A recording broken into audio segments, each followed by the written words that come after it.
Será que todo mundo que usa esteroide anabolizante vai acabar ficando careca ou não? É uma coisa que depende de múltiplos fatores e são algumas pessoas que vão acabar ficando e outras talvez não.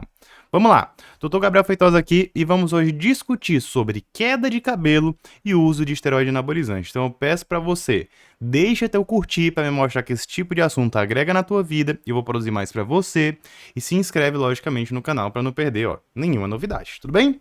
Vamos lá. De onde é que veio essa ideia desse vídeo, né? De um comentário muito interessante. Inclusive, se você quiser que seu comentário acabe virando um vídeo, né? Faça um comentário inteligente, com uma pergunta bacana, que possivelmente, é lógico que tem muitos comentários aqui no canal, eu posso transformar em um vídeo, mas às vezes eu também consigo responder. Se eu não conseguir responder o teu comentário alguma vez, tenta comentar em outro vídeo, mas vai dar certo. Vai dar certo que uma hora eu vou acabar lhe respondendo, porque é muita demanda, nem sempre eu consigo, tá bom? Por isso que eu tento trazer esses vídeos aqui mais completos, que pegam a dúvida de uma pessoa e responde outra também, tá bom? Vamos lá. Tenho amigos que tomaram e em pouco tempo ficaram calvos, isso em virtude do DHT, que é bem complicado de lidar psicologicamente. Então, assim, ele teve amigos que usaram esteroides anabolizantes e por conta do DHT que ele tá falando aqui, ficaram calvos. Será que é só por conta do DHT mesmo? Porém, existem profissionais extremamente cabeludos. Profissionais que ele deve estar dizendo seria o quê? Fisiculturistas. Então, assim, fisiculturistas profissionais, logicamente, eles vivem disso, eles vão eventualmente utilizar doses de esteroides bem maiores. Tudo bem? É isso, né? Será que isso seria um fator genético? Então, será que é um fator simplesmente genético, puramente genético ou não? Porque, assim, amigos dele, às vezes nem utilizaram tanta dose e já ficaram calvos. E outros que são atletas, com doses bem maiores, continuam cabeludos. O que é que tá acontecendo, né? Então, assim, a gente vê aqui, né, no dentro do Mister Olympia, né, aqui no ano que o Big Ramy ganhou, você vê que o Ramy, o Fio, já são conhecidos, né, por serem carecas. A gente já tem o Hard Choopa aqui com mais cabelo, né? A gente tem o Brandon Curry careca e a gente tem o William Bonac aqui com um cabelo aqui que tá mais ou menos, né? Mas tem, né? Mas já tá com o testo basicamente sem cabelo. Mas vamos lá. É, testo não, essa parte aqui em cima. A gente acaba chamando de testo. Vamos lá. Ó, do que vai depender a queda de cabelo, né? Então a gente precisa discutir, porque a gente tem múltiplos fatores que influenciam nessa queda de cabelo. Não é uma coisa assim tão simples. Ah, vai usar o esteroide, vai ter a queda de cabelo. Isso daí acontece com basicamente qualquer tipo de efeito colateral. E a queda de cabelo, né, acaba sendo bem específica e muito objetiva porque é uma coisa que a gente vê, né? Alguns outros colaterais são coisas que a gente nem consegue perceber. Ah, alteração de colesterol, a gente fica vendo ali, ah, aquele cara ali tá com HDL baixo, aquele ali tá com LDL baixo. Não. Agora, queda de cabelo a gente consegue ver. A gente vê, às vezes, o cara com 20 e poucos anos com a queda de cabelo que, às vezes, pela mudança ali do cabelo, vai parecer que ele tem 40 anos, fora as alterações no rosto. Então, assim, é uma coisa bem visível e é uma das preocupações que muitos usuários têm, né? Muitos usuários têm. Inclusive, se você tem preocupação com queda de cabelo, deixa aqui nos comentários. Se você tem essa preocupação, já aconteceu com você. Então, vamos lá. Do que vai depender a queda de cabelo? Bem, a gente tem alguns fatores que a gente vai discutir aqui. O que é a queda de cabelo causada pelos esteroides anabolizantes, né? É uma alopécia androgenética, tá? A gente tem uma alopécia é queda de cabelo, que pode ser causada por vários fatores. A androgenética é um tipo de alopécia, tá?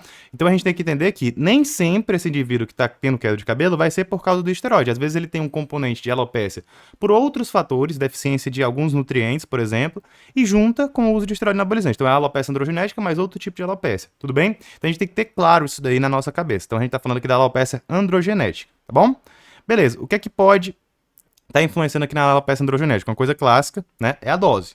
Logicamente, pessoas que utilizam doses maiores, eventualmente vão ter mais efeitos colaterais. E isso daqui é uma coisa que acontece diariamente, né, na minha vivência como médico, eu vejo, né, que indivíduos que abusaram demais, você vê que o colateral é muito mais proeminente, a queda é muito mais rápida. Então, assim, a dose influencia demais, cara. Influencia muito, tá bom? Vamos lá, o que mais? O que mais que pode influenciar? O tempo de uso, tá? Então, assim, geralmente o indivíduo que usa por menos tempo, ele vai ter uma queda de cabelo, mas vai ser uma coisa que às vezes vai ser provisória, né? Dificilmente ele consegue voltar a ficar 100%, mas ele não fica mantendo ali aquele processo de queda de cabelo por muito tempo, né? Então, porque a gente tem toda uma etapa, são várias etapas que estão relacionadas ali com a queda de cabelo, né? A gente pode até destrinchar isso aí com mais detalhes em outro vídeo. Mas enfim, uma pessoa que está usando por mais tempo tem uma tendência a ter uma queda mais proeminente, tudo bem? Por quê? Porque você vai estar dando estímulo androgênico ali com mais intensidade, né? A gente está falando de um componente androgênico, beleza? Saber o que é androgênico? Eu não entendi. Você tá falando aí, cara, é o seguinte, os esteroides anabólicos e androgênicos, eles têm efeitos anabólicos, que é para ganho de massa muscular, e efeitos androgênicos. O que é o efeito androgênico? É se ligar em receptor androgênico em regiões androgênicas, como por exemplo no couro cabeludo, causando o quê? O desenvolvimento de caracteres sexuais secundários masculinos, né? Então, por exemplo, a gente está falando aqui do pelo aqui da barba, aumento da barba, né? Na próstata, aumento da próstata. A gente está falando do cabelo, na verdade é a queda de cabelo, tá bom? Então, assim, o componente androgênico no cabelo, em receptor androgênico no couro cabeludo, vai fazer uma queda de cabelo, tá? E aí, quanto mais a gente mantém aquele esteroide, né, com a dose elevada, maior chance aquele indivíduo vai ter de ter, eventualmente, uma alopecia androgenética. Tudo bem? Beleza. Vamos lá. Ó, que mais? Esteroide utilizado. Por que, Gabriel, você está falando de esteroide utilizado? O que eu acabei de falar para você? Que a queda de cabelo vem do efeito androgênico do esteroide anabolizante no couro cabeludo. E a gente sabe que tem esteroides que são mais androgênicos e esteroides que são menos androgênicos. Qual é, por exemplo, um esteroide bem androgênico, gente? A gente tem a testosterona. Por quê? Porque a testosterona, né, se converte em DHT. A DHT é mais androgênica ainda que a testosterona, mas quando a gente usa a testosterona, a gente está, além de ter a testosterona se ligando no receptor androgênico, a gente também tem uma DHT que se liga com forte afinidade no receptor androgênico. Gabriel, por exemplo, se eu pegasse essa testosterona e tirasse o DHT, colocasse uma finasterida, por exemplo. Ah, diminuiu o DHT, beleza. Eu ainda poderia ter uma queda de cabelo? Ainda poderia ter, principalmente numa dose muito alta de testosterona. Na dose fisiológica, isso pode reduzir bastante a queda de cabelo. Por exemplo, um homem que tem uma calvície, utilizando finasterida, ele tende a resolver bastante. Mas agora, se ele está usando uma dose muito alta de testosterona, a testosterona dele está em 3.000, 4.000, e ele baixa o DHT, veja, o DHT ele tem um efeito maior no folículo capilar para queda do que a testosterona em si. Porém, a testosterona em si também se liga no receptor androgênico, no folículo capilar, causando queda de cabelo. Isso é preciso ficar bem claro. Então, assim, o colega, no comentário, ele falou do DHT, mas não é só o DHT que causa queda. A própria testosterona se liga lá. Agora, numa pessoa que está com testosterona fisiológica, uma pessoa que não usa esteroide, a tendência é que, reduzindo o DHT, já reduza basicamente quase toda a queda. Agora, uma pessoa que está usando uma dose de testosterona altíssima, mesmo com um DHT mais baixo, ela pode ter uma queda acentuada. É claro que, teoricamente, tendendo a baixar o DHT, a queda tende a melhorar. Tudo bem? Gabriel, em relação à testosterona, eu entendi, né? É um esteroide que tem uma alta androgenicidade pela sua conversão, principalmente em DHT, né? A gente pode tentar resolver isso reduzindo DHT. Mas a gente tem outros esteroides que, por si só, já são menos androgênicos. Poderia ser uma opção para quem tem muita queda de cabelo? Sim, por exemplo. A gente tem a nandrolona, que é o decanoato de nandrolona dentro da forma comercial. A gente tem conhecida decadurabolin, tá bom? Onde a gente sabe que tem um efeito androgênico menor que a testosterona e um efeito anabólico muito semelhante. Por isso que decadurabolin, por exemplo, é utilizado em mulheres. Principalmente mulheres pós-menopausa. Com o quê? Com osteoporose. Por quê? Porque é menos androgênica e tem um bastante efeito anabólico, tanto no músculo quanto no osso, tá? Então, muitas vezes, as pessoas que têm um efeito de queda de capilar maior tendem a colocar uma nandrolona, às vezes, junto com a testosterona, no lugar de tentar aumentar a dose de testosterona, tá bom? É claro que usar só a nandrolona sem a testosterona, dependendo do caso, pode causar, por exemplo, disfunção erétil. Isso aqui é um tema para outro vídeo. Depois você vai procurar Deca Only aqui no canal, tá bom? Mas, enfim, a gente tem a escolha do esteroide que vai influenciar muito. Então, se o esteroide ele é mais androgênico, ele vai tender a causar mais queda. Se ele é menos androgênico, ele vai tender a causar menos queda.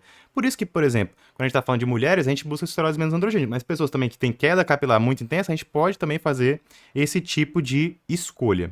Tudo bem? Beleza. Entendi. Entendi, Gabriel. O que mais? Tratamento feito, né? Então, por exemplo, às vezes você vê, e é uma coisa que muitas vezes a pessoa não entende. Ah, a pessoa ali é musculosa, né? Usa esteroide anabolizante e tem o cabelo, né? Mas às vezes o cara fez um implante capilar, né? Então, assim, ele tá fazendo um tratamento, né? Então, às vezes também a pessoa tá utilizando esteroide e outra não, mas, por exemplo, um tá fazendo um tratamento para queda de cabelo usando minoxidil já há muito tempo, junto com finasterida, dutasterida. Não tem como a gente saber com certeza isso daí, tá bom? Mas logicamente que a gente vê o grosso dos bodybuilders, a gente acaba vendo que realmente muitos deles têm o cabelo... não tem mais cabelo. Mas você vê que muitos desses que trabalham dentro desse meio e utilizam esteroides tiveram grande perda de cabelo, às vezes até eram careca e fizeram essa parte do transplante capilar, tá bom? Então assim, é uma coisa que pode acontecer. Então, dependendo do tratamento, a gente vai ter um efeito diferente de outro. Então, muitas vezes ele está usando minoxidil, está usando dutasterida, mas às vezes ele também fez o tratamento mais complexo ali. Inclusive, tem pacientes que já fizeram, gostaram bastante, né? Mas é claro, né? Não é todo mundo que tem acesso a isso, porque acaba sendo um tratamento mais caro, tá bom? E acaba sendo o último tratamento, quando realmente não dá para resolver com aquelas medidas mais conservadoras. Agora, Indivíduo quer realmente evitar aquela queda, diminuir a queda, principalmente não ficar aumentando aquilo que já está ruim, vamos lá, vamos tratar, mas principalmente reduzir a dose, reduzir o tempo de uso, ou às vezes até tirar 100% de esteroide. Às vezes a pessoa tem que escolher. Ah, eu quero ficar careca ou eu quero usar esteroide? Aí a pessoa vai escolher o que é mais importante para ela. Até porque a calvície, né, é só um dos efeitos colaterais, né? Porque quando o indivíduo se preocupa com a saúde, ele também tem que ver muitos outros fatores. Então, assim, às vezes é um fator já muito forte, mas ele esquece que outros fatores, como por exemplo a saúde cardiovascular, também são muito importantes, né? Inclusive, se você se preocupa com a saúde, está usando esteroide ou pretende utilizar, cara, você precisa ter base de conhecimento na hora de fazer qualquer tipo de escolha, até na hora de escolher um bom médico. Como é que você vai saber isso? Porque você tem que chegar no médico e você tem que escolher o médico baseado o quê? Em evidência, em conhecimento real. Então, assim, eu te convido a conhecer meu curso Cuidado Anabólico, que eu vou te ensinar todos os passos para conseguir fazer isso da forma concreta, né? Decisiva, sem enrolação, direta, tá bom? E eu vou deixar aqui na descrição. Se você quiser se aprofundar dentro desse universo anabólico, te convido a conhecer o meu e-book Desbravando o Universo Anabólico. Se você é um médico ou profissional da saúde e quer se aprofundar nesse assunto para tratar o usuário de esteroide anabolizante, você é nutricionista, você é educador físico, ou principalmente você é médico e vai prescrever, você precisa conhecer meu curso Guia do Anabolismo Consciente. Vou deixar aqui tudo na descrição e você pode ir atrás, tá bom? Te espero lá. Mas vamos lá. Ó, vamos dar continuidade aqui ao vídeo. Beleza, a gente falou de vários fatores, beleza? E agora eu vou falar de um fator muito importante, talvez o fator principal da queda de cabelo. O que eu falei pra você? A alopecia androgenética. Androgenética. Tem um componente androgênico e tem um componente também genético. Então, assim, a gente tem uma genética influenciando aqui demais dentro desse processo, tá? Então, não é simplesmente dose, tempo de uso, esteroide utilizado, tratamento feito. Tem gente, cara, que pode torar o pau no esteroide, pode usar muita coisa e não vai ter tanto efeito ali de queda de cabelo. Ele pode até se ferrar em todos os outros fatores, mas assim, queda de cabelo às vezes o cara não tem tanto. Já tem pessoas que colocam a dose ali levemente suprafisiológica, ou às vezes a pessoa vai repor a testosterona e começa a ter queda de cabelo. Então, assim, a genética dentro desse contexto de alopécia é muito importante. Na verdade, a genética influencia em todos os efeitos colaterais. Mas quando a gente pensa assim em um negócio assim muito específico, na parte de queda de cabelo é um negócio assim gritante. Então, é possível a pessoa utilizar esteroide e nem ter queda tão expressiva. É possível, tá? É possível. Justamente porque esse componente genético influencia demais. Isso aí está relacionado com a forma como existe o quê? A distribuição dos receptores de androgênios dentro do sistema do indivíduo, né? Então, assim, a gente não tem como pré-determinar isso, né? Mas, por exemplo, uma pessoa que já tem tendência a ter uma queda de cabelo, por exemplo, com 40 anos o cara ficaria calvo, aí ele usa esteroide e ele fica com 20 e poucos anos, tá? É diferente de uma pessoa que às vezes não tem tendência nenhuma e vai utilizar esteroide, né? O efeito que ela vai ter é totalmente diferente, é bem mais simples, mas aí, logicamente, que ela pode ter colaterais em outros sentidos. Por isso que, às vezes, a pessoa fica se preocupando nesses colaterais estéticos e acaba esquecendo os outros colaterais, né? Que também são muito importantes, né? Um colateral que, às vezes, a pessoa também se preocupa dentro do ponto de vista estético é a parte de espinhas, né? Então, assim, a acne, será que é um colateral que dá para resolver? O que a gente precisa saber de acne e esteroide anabolizante? Vou te deixar aqui um vídeo completo para você. Te espero lá e um grande abraço.